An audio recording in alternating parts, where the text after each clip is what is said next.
Hi friends family kitchen हाउसे सकलके स्वागत जानिए आमी नंदिनी आज आपनादेर साथे शेयर करब दूधेर हालुआ।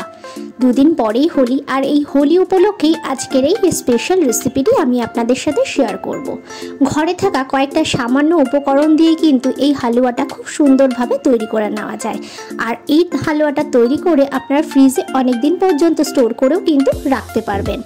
ताई आजकेर रेसिपिटी शेष पर्यन्त देखार अनुरोध रइल। रेसिपिटी यदि भालो लेगे थाके आमार চ্যানেলটি সাবস্ক্রাইব করে আমার পাশে থাকার অনুরোধ রইল আপনাদের সকলের কাছে। আর পাশে থাকা বেল আইকনটি অনে সেট করে দেবেন যাতে নতুন কোনো রেসিপি আপডেট করলে তার নোটিফিকেশন সবার আগে আপনাদের কাছে পৌঁছে যায়। তাহলে চলুন দেরি না করে ঝটপট শুরু করে দেওয়া যাক আজকের রেসিপি হোলি স্পেশাল দুধের হালুয়া।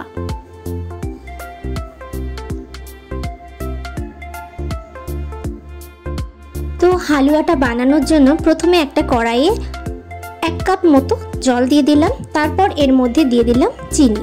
মিষ্টিটা আপনারা যে যেরকম খেতে পছন্দ করবেন সেই অনুসারেই চিনিটা দেবেন। আমি এখানে 1.5 কাপ মতো চিনি টোটাল ব্যবহার করেছি। ততক্ষণ পর্যন্ত চিনিটা জলের সাথে নাড়াচাড়া করব যতক্ষণ না চিনিটা সম্পূর্ণ গলে জলের সাথে মিশে যায়।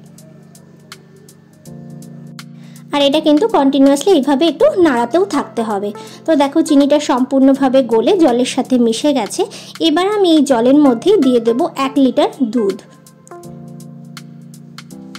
এই দুধের হালুয়া খেতে কিন্তু অসাধারণ লাগে এবং খুব কম উপকরণই লাগে এই রেসিপিটি তৈরি করতে।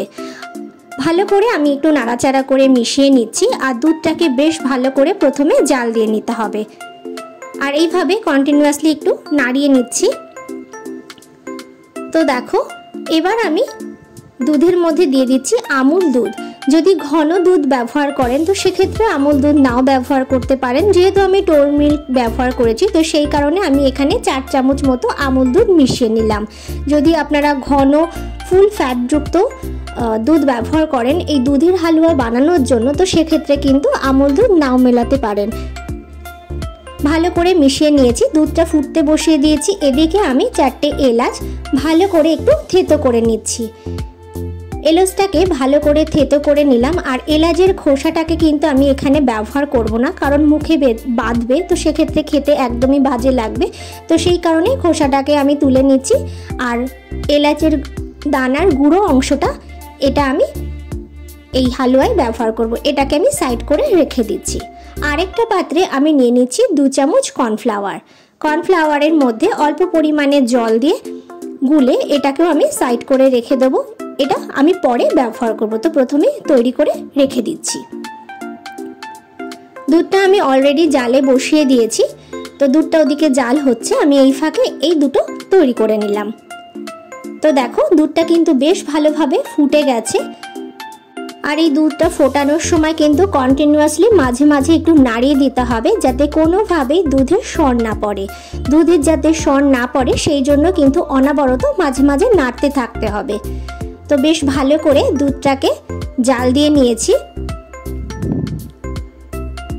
প্রায় 20-25 মিনিট মতো দুধটাকে জাল দিয়ে নিয়েছি। হাই অথবা মিডিয়াম ফ্লেমে নিজের সুবিধা মতো একটু বাড়িয়ে কমিয়ে দুধটাকে জাল দিয়ে নিয়েছি। আর দেখো দুধটা যতটা দিয়েছিলাম কমে কিন্তু মানে 1 কর মতো কিন্তু কমে গেছে দুধের পরিমাণটা জাল দেওয়ার ফলে।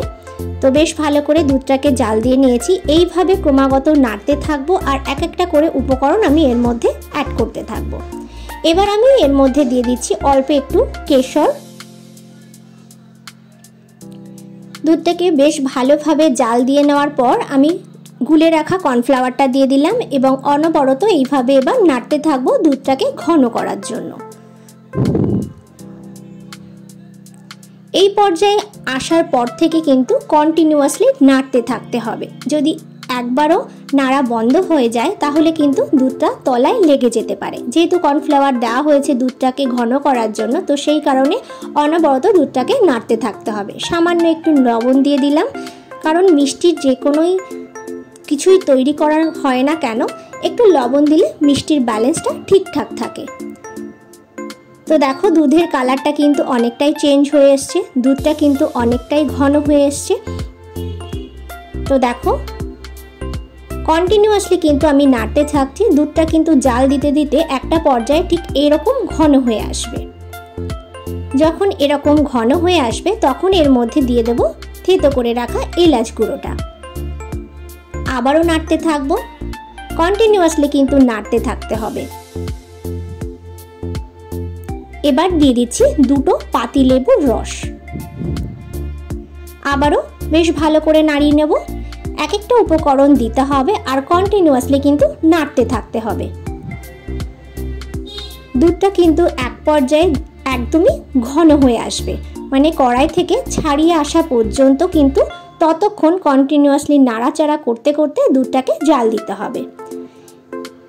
এবার আমি দিয়ে দিলাম বাটার দিয়েও আবারও একটু নাড়াচাড়া করে মিশিয়ে নেব। দুধটা যত ঘন হয়ে আসবে ততই কিন্তু লেগে যাওয়ার একটা টেন্ডেন্সি চলে আসবে, তো সেই কারণে কিন্তু অনবরত নাড়তে থাকতে হবে। দেখো দুধটা আরও একটু ঘন হয়ে গেলে এর মধ্যে দিয়ে দিচ্ছি 1 চামচ গোলাপ জল আর 1 চামচ কেওড়ার জল। আবারও বেশ ভালো করে নাড়াচাড়া করে নেব। সমস্ত উপকরণ কিন্তু মেলানো শেষ। তাহলে দেখলেন তো, খুবই কম উপকরণই কিন্তু আমি ব্যবহার করেছি এই দুধের হালুয়াটা তৈরি করার জন্য, যা প্রায় সকলের ঘরেই কম বেশি থাকে। তো দেখো একটা পর্যায়ে কিন্তু ঠিক এরকম কনসিস্টেন্সি চলে আসবে। তো দেখো এরকমভাবে যখনই নাড়াবো তখন কিন্তু কড়াই থেকে ছাড়িয়ে আসবে। দেখো ঠিক এই পর্যায়ে আসা পর্যন্ত কিন্তু কন্টিনিউয়াসলি নাড়তে থাকতে হবে এই দুধের হালুয়াটাকে। তো দেখো এইভাবে নাড়াচ্ছি আর সাইড দিয়ে কিন্তু ছাড়িয়ে ছাড়িয়ে যাচ্ছে, সুতরাং এটা কিন্তু একদমই হয়ে এসেছে। এর থেকে বেশি জাল দেবো না, তাহলে এটাকে সেট করতে অসুবিধা হয়ে যাবে। তাই বেশ ভালো করে নাড়াচাড়া করে মিশিয়ে নিয়েছি। এটা কিন্তু একদমই হয়ে গেছে। এবার এটাকে আমি একটা পাত্রে ঢেলে নেব।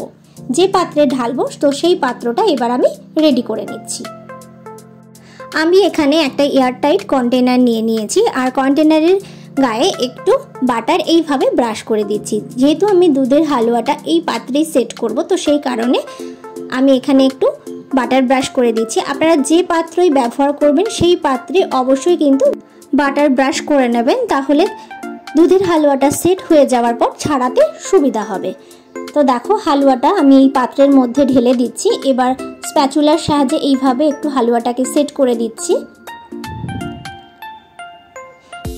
এবার আমি ওপর থেকে দিয়ে দিচ্ছি একটু রোস্টেড পেস্তা বাদাম কুচি আর একটু দিয়ে দেবো চেরি।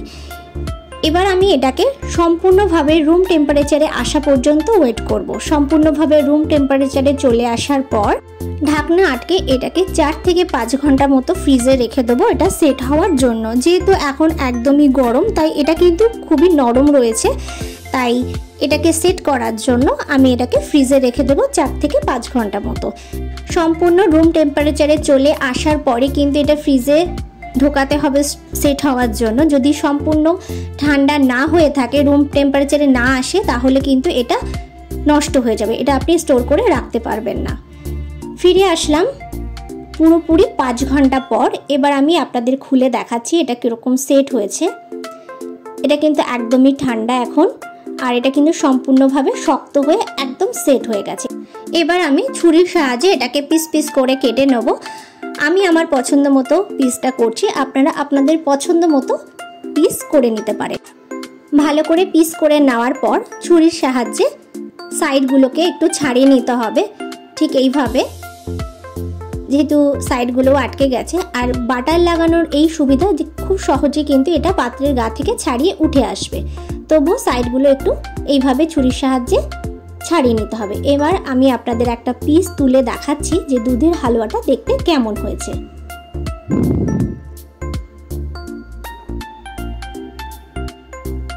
তো দেখো হালুয়া কিন্তু একদমই রেডি সার্ভের জন্য। ঠান্ডা ঠান্ডা এই হালুয়া খেতে কিন্তু খুবই অসাধারণ লাগে। হোলির দিনে নিজের হাতে বানানো এরকম স্পেশাল মিষ্টি খাওয়াতে কারই না ভালো লাগে, তাই না? রেসিপিটি একবার হলেও বাড়িতে ট্রাই করার অনুরোধ রইল। আশা করছি আপনাদেরও ভীষণ ভালো লাগবে। রেসিপিটি বাড়িতে ট্রাই করে আমাকে কমেন্ট করে জানাতে ভুলবেন না যে আজকের রেসিপিটি আপনাদের কেমন লাগলো। রেসিপিটি যদি ভালো লেগে থাকে লাইক করবেন, শেয়ার করবেন। সকলে ভালো থাকুন, সুস্থ থাকুন, এই কামনা নিয়ে এখানেই শেষ করছি। আবারও ফিরে আসবো নতুন কোনো রেসিপির ভিডিও নিয়ে।